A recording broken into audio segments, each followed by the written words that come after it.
অনেকে ভাবে আমি ব্যর্থ, কিন্তু আসলে তুমি ব্যর্থ না। তুমি কেবল থেমে গিয়েছিলে। তুমি যেখানে থেমেছিলে সেখান থেকে আবার শুরু করো। জীবন ঠিকই তোমাকে নতুন সুযোগ দেবে। হার মানা আর থেমে যাওয়া এক জিনিস নয়। আমি অনেকে বলেছি, তুমি একটা পরীক্ষায় ফেল করলে সেটা ব্যর্থতা নয়। তুমি যদি আরো চেষ্টা না করো সেটাই আসল ব্যর্থতা। তুমি হেরে যাওনি, তুমি বিরতি নিয়েছো। তুমি আবার শুরু করলে, তুমি আবারও লড়াইয়ে ফিরে এলে। তখন তুমি এক যোদ্ধা। এক ছাত্র ছিল, ৩ বার বিসিএস পরীক্ষা দিয়েছে, প্রত্যেকবার বাদ পড়েছে। চতুর্থবার সে পাশ করেছে, আর আজ সে একজন প্রথম শ্রেণীর কর্মকর্তা। সে যদি হাল ছেড়ে দিত তাহলে কি হতো? হাজার স্বপ্ন হারিয়ে যেত অন্ধকারে। তোমার চেষ্টার পেছনে একটা উদ্দেশ্য আছে। তুমি যখন সকালে উঠে ক্লাসে যাও, পড়াশোনা করো, কারো উপকার করো, নিজের পরিবারকে সাহায্য করো, সবকিছুর পিছনে একটা মানে আছে। তুমি স্রেফ একটা জীবন কাটিয়ে দিচ্ছ না, তুমি একটা লক্ষ্য নিয়ে সামনে এগোচ্ছ।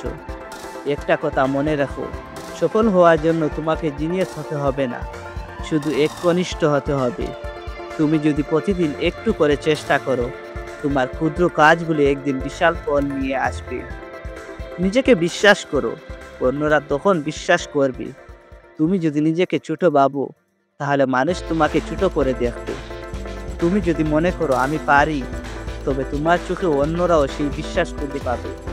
নিজেকে কখনো অবহেলা করো না। তুমি কারো চেয়ে কম না। তোমার ভিতরে আছে সৃষ্টির শক্তি। তুমি যদি নিজের ক্ষমতাকে চিনতে পারো, তাহলে তুমি যে কোনো কষ্ট জয় করতে পারো। আবার শুরু করো, নতুন করে জিতো।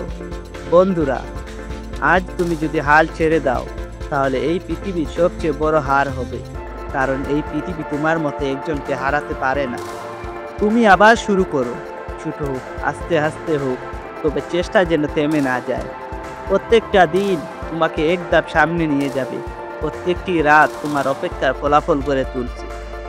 মুক্তার স্যারের একটা কথা আমি কখনো বলিনি, তুমি আজ যা করছো, আগামীকাল তার ফল তুমি ঠিকই পাবে।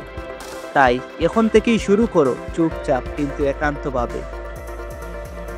যদি এই ভিডিওটা আপনাকে একটু হলেও সাহস দিয়ে থাকে, তাহলে একবার নিজের নাম লিখে বলুন, আমি শুরু করব, আমি জিতব। শেয়ার করুন যাদের তুমি এখন সত্যিই প্রয়োজন একটু অনুপ্রেরণা। ভুলবেন না, হেরে যাওয়া মানেই শেষ নয়। যখন থেমে যান তখনই আপনি সত্যিই হারেন। আর আপনি থামবেন না, কারণ আপনি একজন যোদ্ধা।